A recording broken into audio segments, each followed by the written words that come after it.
What if I told you that for decades, one of California's most wanted serial killers was hiding in plain sight as a suburban grandfather? Joseph James DeAngelo spent his career as a cop investigating burglaries while committing them himself. He fooled his family, his colleagues, and entire communities for 40 years. Then, in 2018, a genealogy website changed everything. This is the story of how evil wore a badge, and how DNA finally brought it all crashing down.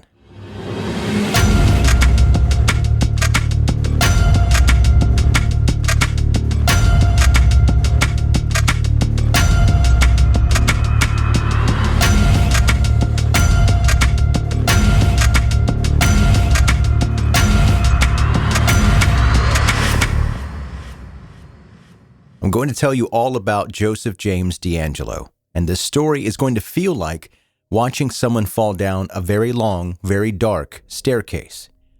Born in 1945 in Bath, New York, right as World War II was ending, DeAngelo came into this world during a time when the country was trying to figure out what normal looked like again. His dad was a career military man, a sergeant in the U.S. Army, and he ran their household like a boot camp. Now, military families move around a lot. I can tell you that from personal experience, and the DeAngelos were no exception.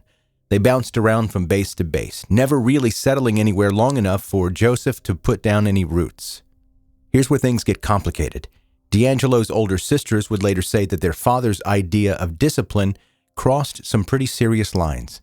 When Joseph broke the rules, and apparently he did that often, the punishments weren't your typical go-to-your-room situation. We're talking about abuse that left lasting marks, both physical and psychological. But there's another piece to this puzzle that's absolutely crucial to understand. When the family was stationed in Germany, Joseph's older sister, Constance, was assaulted by 2 airmen. This wasn't some minor incident. This was a violent attack that fundamentally changed how this family functioned. And for Joseph, watching his sister go through that trauma appears to have planted something dark in his developing mind.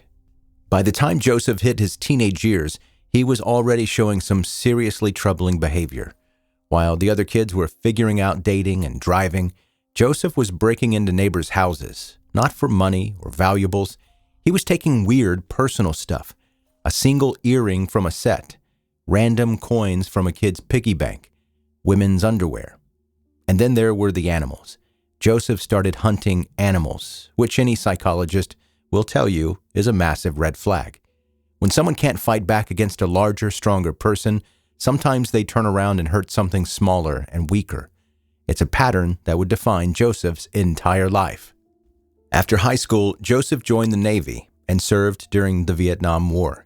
He was stationed on 2 different ships and saw active duty. When he came back to the States, he did what a lot of veterans did. He went to school and then looked for steady work. Joseph DeAngelo worked for the Auburn Police Department from 1976 to 1979, a time span when he was allegedly committing dozens of rapes.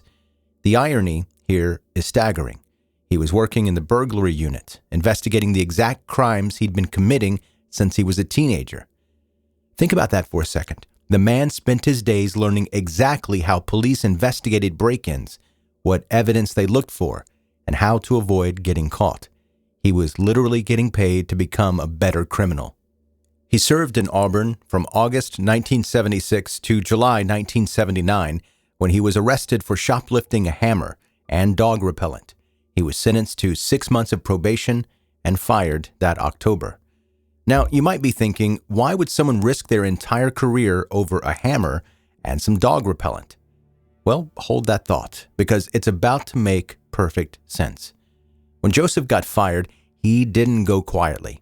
During the process of being fired, DeAngelo threatened to kill the chief of police and allegedly stalked the chief's house.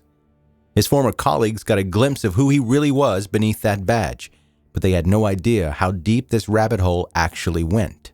Here's what we need to talk about, what Joseph was really doing during those years as a police officer. The first crime thought to be connected to what they were calling the East Area Rapist took place on June 18, 1976, when a man broke into a home in Rancho Cordova, a Sacramento suburb, and assaulted a woman in her home. But he'd been escalating for a while. In 1975, he'd been stalking the Snelling family, particularly their 16-year-old daughter. Her father, Claude Snelling, had already chased off a masked prowler from under her bedroom window once, but Joseph came back, and this time he made it inside their house. In the early morning hours, Claude heard strange noises and went to investigate. He found a masked man attempting to kidnap his daughter. Claude fought back and saved his child, but Joseph was prepared for resistance. He shot Claude, who died from his injuries. Joseph had crossed another line, from burglar and stalker to killer. What made Joseph so terrifying wasn't the random violence. It was the methodical way he operated. He would stalk potential victims for weeks, sometimes months, learning their routines, their vulnerabilities, their schedules. He'd break into homes multiple times before the final attack, leaving behind tools he'd need later: shoelaces for binding, weapons for threatening. During his attacks, Joseph would spend hours in his victims' homes.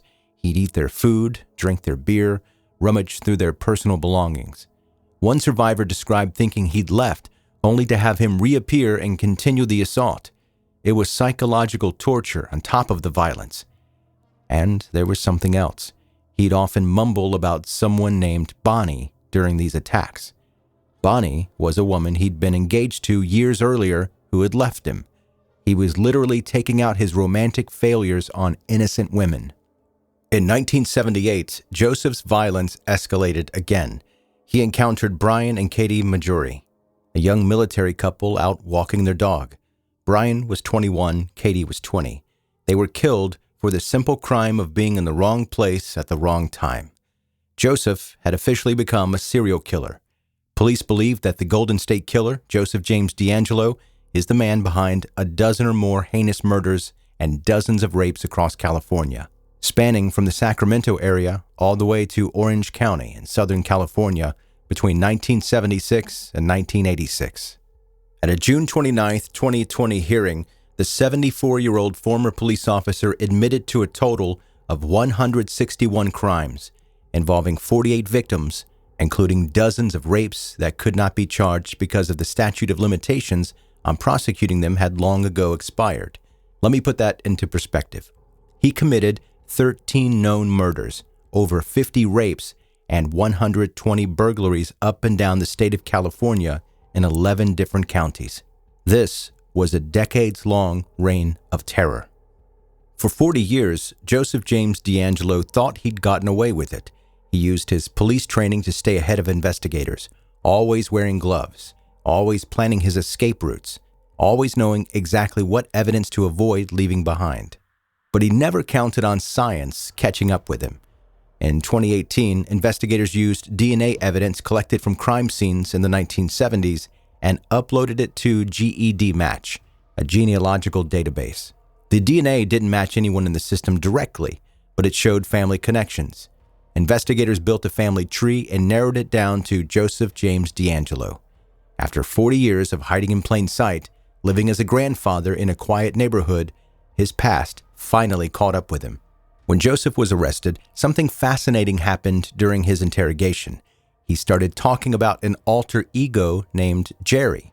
He claimed that Jerry was the one who made him commit these crimes, that Jerry was a part of him that he couldn't control. Quote, "I didn't have the strength to push him out. He made me. He went with me. It was like in my head. I mean, he's a part of me. I didn't want to do those things. I pushed Jerry out and had a happy life. I did all those things. I destroyed their lives. So now I've got to pay the price." Now, I'm obviously not a psychologist, but this sounds to me like someone who spent decades perfecting the art of not taking responsibility for his actions. The killer was at large for decades until DNA evidence led to the arrest of Joseph DeAngelo in 2018, who pleaded guilty in June 2020. By the time he was sentenced, Joseph was 74 years old, an elderly man who had fooled his own family for decades. The statute of limitations had run out on most of his sexual assault charges, but he could still be held accountable for murder. In August 2020, James Joseph DeAngelo was sentenced to multiple consecutive life sentences without the possibility of parole. The Golden State Killer, Joseph James DeAngelo's story, is a reminder that monsters don't always look like monsters. They can be your neighbor, your coworker, even the police officer who's supposed to protect you. For 40 years, he lived a seemingly normal life while carrying the weight of unimaginable violence. The survivors of his crimes showed incredible courage in coming forward and testifying. Their strength helped ensure that even decades later, justice could still be served. And thanks to advances in DNA technology, cases that once seemed impossible to solve are finding resolution. Joseph James DeAngelo thought he was smarter than everyone else. In the end, he was wrong.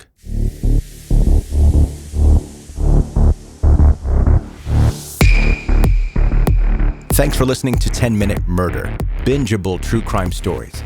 My name is Joe. I'm the host. It's a pleasure to meet you. That is, if you're a new listener to the podcast, welcome. Make sure you hit subscribe wherever you're listening to this right now, and also go to 10minutemurder.com, and there you'll find all kinds of information about the podcast. You can also, if you go to the website, send me a message, send me an email, and this is one of those. Subject for the Q&A segment. Hi, Joe. Totally random, but I've always wondered, what is your process for picking which cases to cover?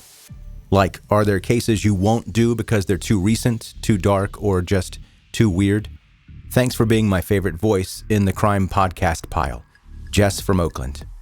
Jess, thank you for the email, and the answer is, I don't pick the cases anymore. I used to at the very beginning of this podcast. In its first initial weeks, I would pick all the stories that I covered, the ones that were most interesting to me, and the podcast did okay. It was fine.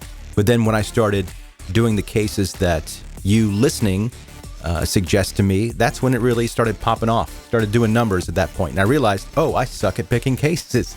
So that's basically what I exclusively do now. Every now and then I'll add one that I just want to do because I think it's interesting. But for the most part, 90% of the time, it's something that one of you listening has submitted to me and asked me to cover it. And the process of that is you tell me about the case you want me to talk about, and then I'll go and see what information is out there and what I can find. And if I think it's interesting and will add to the podcast and will be something that I think is interesting to cover on the podcast. Or more importantly, is there enough information about that story to cover on the podcast?